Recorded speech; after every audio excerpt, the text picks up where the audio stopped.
Guys हजुरलाई म एउटा भैँसी देखाउँछु।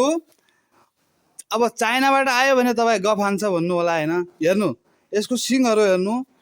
अब चाइनाबाटै हो यो भैँसी, चाइनाबाट मतलब चाइनाको भैँसी हो यो।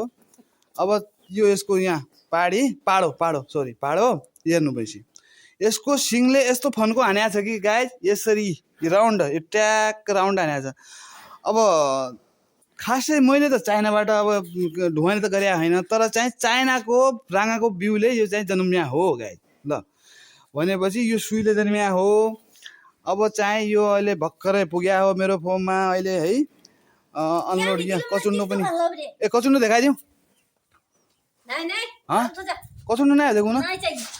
कचुन्डो चाहिँ झेकायो भने चाहिँ गाइज, तर तपाईँले नानबाट मैले देखाइदिएँ तँलाई। अब यी पारि बुढले पारि माने ऊ परेछ चाइना भइसक्यो भने थोडा मस्किन लाग्छ बुढी।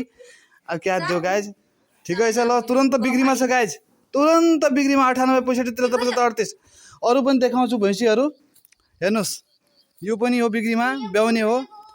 यो पनि यो ब्याउने, यो पहिलो बेटी हो, मुर्रा हो है। यो दुईवटा भयो होइन, यो दुईवटा ब्याउने हुने नि। अनि हजुरको यहाँ एउटा यो हो गाइज द्वान बेटी। यो पनि द्वान बेटी, यो पनि ब्याउने, यो पनि ब्याउने है। चारवटा ब्याउने छन्, एउटा ब्याएको छ। अरू यिनीहरू छन् है। यिनीहरू चाहिँ अब यिनीहरू छन्, यिनी त बेच्नेवाला अब यिनी दिने भैँसी हुन्। तर यो चारवटा चाहिँ ब्याउने छन् यसै महिनाको। एउटा चाहिँ ब्याएको छ गाइज है। तुरन्त सम्पर्क गर्नु 98 65 73 75 38। ल सम्पर्क गरे गाइज है। ल